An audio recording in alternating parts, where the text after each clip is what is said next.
மத்தேயு 20ஆம் அதிகாரம்.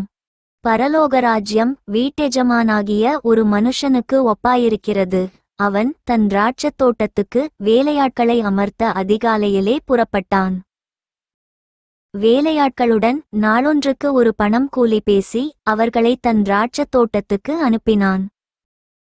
3ஆம் மணி வேளையிலும் அவன் புறப்பட்டுப் போய் கடைத்தெருவிலே சும்மா நிற்கிற வேறு சிலரைக் கண்டு, நீங்களும் திராட்சத் தோட்டத்துக்கு போங்கள், நியாயமானபடி உங்களுக்கு கூலி கொடுப்பேன் என்றான். அவர்களும் போனார்கள். மறுபடியும் 6ஆம் 9ஆம் மணிவேளையிலும் அவன் போய் அப்படியே செய்தான். 11ஆம் மணிவேளையிலும் அவன் போய் சும்மா நிற்கிற வேறு சிலரைக் கண்டு, நீங்கள் பகல் முழுவதும் இங்கே சும்மா நிற்கிறதென்ன என்று கேட்டான்.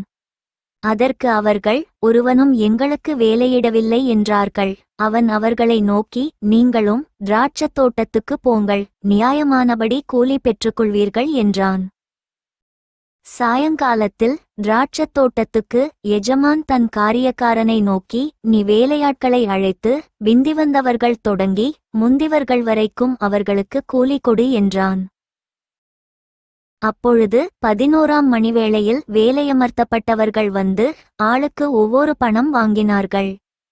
முந்தி அமர்த்தப்பட்டவர்கள் வந்து தங்களுக்கு அதிக கூலி கிடைக்கும் என்று எண்ணினார்கள். அவர்களும் ஆளுக்கு ஒவ்வொரு பணம் வாங்கினார்கள். வாங்கிக் கொண்டு வீட்டெஜமானை நோக்கி, பிந்திவந்தவர்களாகிய இவர்கள் 1 மணி நேரமாத்திரம் வேலை செய்தார்கள். பகலின் கஷ்டத்தையும் வெயிலின் உஷ்ணத்தையும் சகித்த எங்களுக்கு இவர்களை சமமாக்கினீரே என்று முறுமுறுத்தார்கள். அவர்களில் ஒருவனுக்கு அவன் பிரதியுத்தரமாக, சிநேகிதனே, நான் உனக்கு அநியாயம் செய்யவில்லை. நீ என்னிடத்தில் ஒரு பணத்துக்கு சம்மதிக்கவில்லையா? உன்னுடையதை நீ வாங்கிக் கொண்டு போ. உனக்கு கொடுத்தது போல பிந்தி வந்தவனாகிய இவனுக்கும் கொடுப்பது என்னுடைய இஷ்டம். என்னுடையதை என் இஷ்டப்படி செய்ய எனக்கு அதிகாரமில்லையா? நான் தயாளனாயிருக்கிறபடியால் நீ வன்கண்ணனாயிருக்கலாமா என்றான். இவ்விதமாக பிந்தினோர் முந்தினோராயும் முந்தினோர் பிந்தினோராயும் இருப்பார்கள். அழைக்கப்பட்டவர்கள் அநேகர், தெரிந்து கொள்ளப்பட்டவர்களோ சிலர் என்றார்.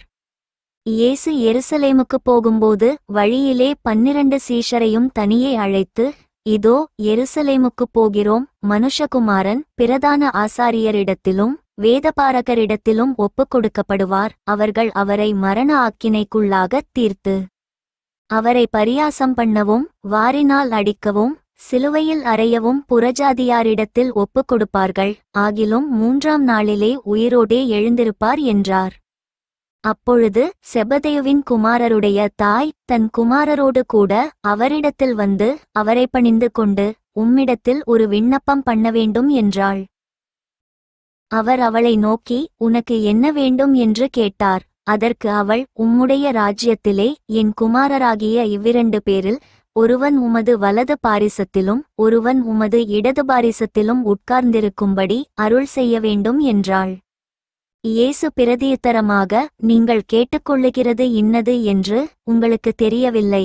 நான் குடிக்கும் பாத்திரத்தில் நீங்கள் குடிக்கவும் நான் பெறும் ஸ்நானத்தை நீங்கள் பெறவும் கூடுமா என்றார். அதற்கு அவர்கள் கூடும் என்றார்கள்.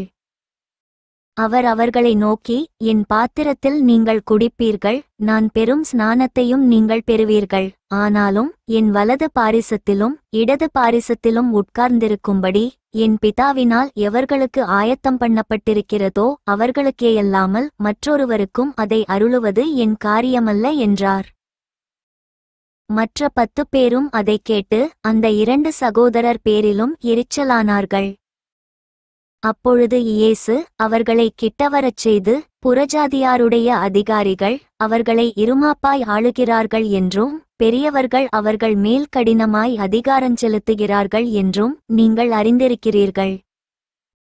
உங்களுக்குள்ளே அப்படி இருக்கலாகாது. உங்களில் எவனாகிலும் பெரியவனாயிருக்க விரும்பினால் அவன் உங்களுக்கு பணிவிடைக்காரனாயிருக்க கடவன்.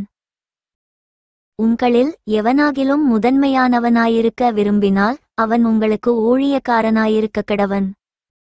அப்படியே மனுஷகுமாரனும் ஊழியங்கொள்ளும்படி வராமல் ஊழியஞ்செய்யவும் அநேகரை மீட்கும் பொருளாகத் தம்முடைய ஜீவனைக் கொடுக்கவும் வந்தார் என்றார். அவர்கள் எரிகோவிலிருந்து புறப்பட்டு போகையில் திரளான ஜனங்கள் அவருக்கு பின் சென்றார்கள். அப்பொழுது வழியருகே உட்கார்ந்திருந்த 2 குருடர், இயேசு அவ்வழியே வருகிறார் என்று கேள்விப்பட்டு, ஆண்டவரே, தாவீதின் குமாரனே, எங்களுக்கு இரங்கும் என்று கூப்பிட்டார்கள். அவர்கள் பேசாதிருக்கும்படி ஜனங்கள் அவர்களை அதட்டினார்கள். அவர்களோ, ஆண்டவரே, தாவீதின் குமாரனே, எங்களுக்கு இரங்கும் என்று அதிகமாய் கூப்பிட்டார்கள். இயேசு நின்று அவர்களைத் தம்மிடத்தில் அழைத்து, நான் உங்களுக்கு என்ன செய்ய வேண்டும் என்றிருக்கிறீர்கள் என்றார். அதற்கு அவர்கள், ஆண்டவரே, எங்கள் கண்களை திறக்க வேண்டும் என்றார்கள். இயேசு மனதுருகி அவர்கள் கண்களைத் தொட்டார். உடனே அவர்கள் பார்வையடைந்து அவருக்கு பின்சென்றார்கள். For more videos subscribe and like my channel.